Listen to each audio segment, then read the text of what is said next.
논어 8일편. 공자께서 계시를 두고 말씀하셨다. 천자의 무용인 8일무를 사가의 마당에서 춘다니 이런 일을 용납할 수 있다면 세상에 용납 못할 일이 무엇이 있겠는가. 노나라의 계시 숙손시 맹시가 제사를 지낼 때 천자의 제사에서 부르는 노래인 옹을 불렀다. 공자께서 말씀하셨다. 온 세상이 임금에게 귀의하고 천자가 위엄을 떨친다는 노래를 어찌 삼가의 사당에서 부를 수 있단 말인가? 공자께서 말씀하셨다. 사람이 인을 갖추지 않았다면 예를 배워서 무엇하며 음악을 익혀서 무엇하겠는가? 림방이 예의 근본을 물었다. 공자께서 말씀하셨다. 참으로 큰 물음이로다. 예는 사치스럽기보다는 검소한 것이 낫고 상례는 거칠애보다 진정한 슬픔이 낫다. 공자께서 말씀하셨다. 오랑캐 땅에 군주가 있는 것이 중국 문명국에서 군주가 없는 것만 못하다. 계시가 태산에서 제사를 지내려 하였다. 공자께서 염류에게 말씀하셨다. 그것을 막을 수 없느냐? 염류가 대답했다. 막을 수 없습니다. 공자께서 탄식하며 말씀하셨다. 아, 태산도 림방만 못한가. 공자께서 말씀하셨다.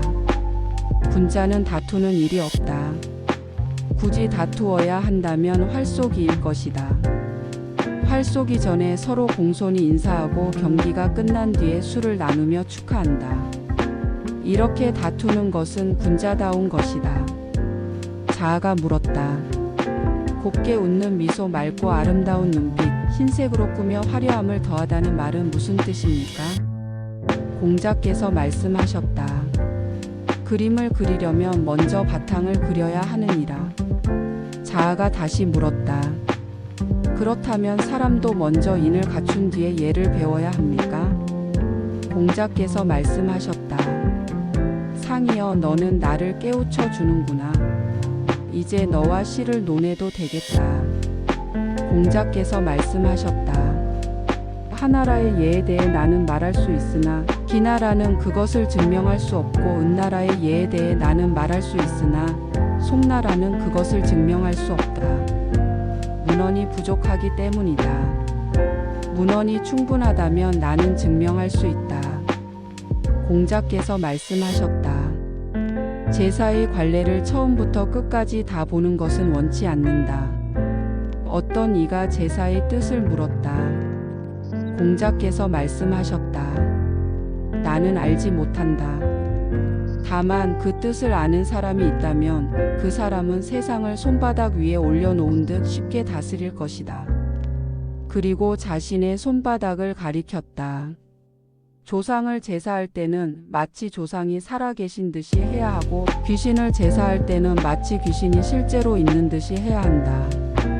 공자께서 말씀하셨다. 내가 제사에 참여하지 않는다면 마치 제사를 안 지낸 것과 다를 바 없도다. 왕손가가 물었다.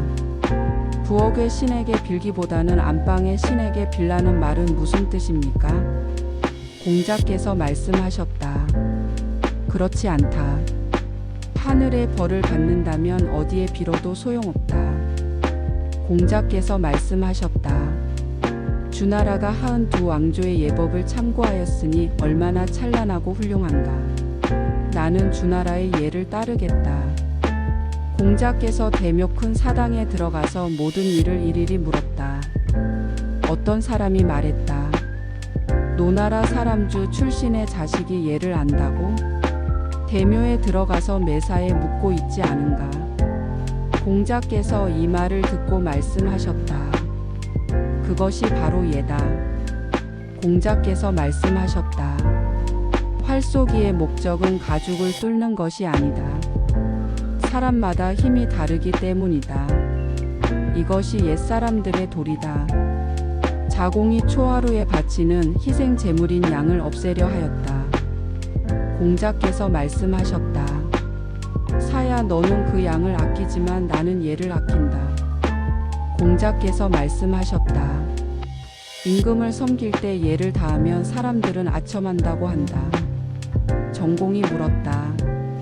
임금이 신하를 부리고 신하가 임금을 섬기는 도리는 무엇인가? 공자께서 대답하셨다. 임금은 예로서 신하를 부리고 신하는 충성으로 임금을 섬긴다.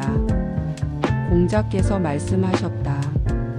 관절하는 신은 즐거우면서도 음탕하지 않고 슬프면서도 상처 주지 않는다. 애공이 사직의 신을 위해 사용하는 나무를 묻자 제아가 대답하였다. 하나라는 소나무를, 은나라는 측백나무를, 주나라는 밤나무를 씁니다. 밤나무를 쓰는 것은 백성이 두려워하도록 한다는 뜻입니다. 공자께서 이 말을 듣고 말씀하셨다. 이미 이루어진 일은 논하지 말고 이미 지난 일은 책망하지 말며 이미 끝난 일은 탓하지 말라. 공자께서 말씀하셨다. 관중의 도량은 참으로 좁구나. 어떤 이가 물었다. 관중은 검소했습니까? 공자께서 대답하셨다. 관씨 집안에 3개의 곡간이 있고 일도 직접 하지 않는다. 어찌 검소하다고 하겠는가? 또 물었다. 그러면 관중은 예를 아는 사람입니까? 공자께서 말씀하셨다. 제후가 대문에 가림막을 세우는데 관씨도 그랬고 제후가 잔치에 술상을 차리는데 관씨도 그랬다. 관중이 예를 안다면 세상에 예를 모르는 사람이 어디 있겠는가? 공자께서 노나라의 악관과 음악에 대해 이야기하시며 말씀하셨다. 음악이란 알기 쉬운 것이다. 처음엔 화합하여 울리고 이어서 순수하고 깨끗하며 다시 밝고 환하며 끊이지 않고 이어져서 완성된다. 의지방의 관리가 공자를 만나고자 하였다. 그는 말했다. 군자가 이곳에 오면 나는 항상 뵙는다. 공자를 뵌 뒤 따르는 이들에게 말했다. 그대들아 벼슬을 걱정하지 마라. 천하가 무도한 지 오래니 하늘께서 선생님을 세상의 목탁으로 삼으려 하시는 것이다. 공자께서 소의 음악을 두고 말씀하셨다. 아름다움도 갖추었고 선함도 갖추었도다. 무의 음악을 두고 말씀하셨다. 아름다움은 갖추었으나 선함은 다 갖추지 못하였다. 공자께서 말씀하셨다. 위에 있는 자가 너그럽지 못하고 예를 행하면서 공경하지 않으며 상례를 치르며 슬퍼하지 않는다면 내가 무엇을 볼 것이 있겠는가?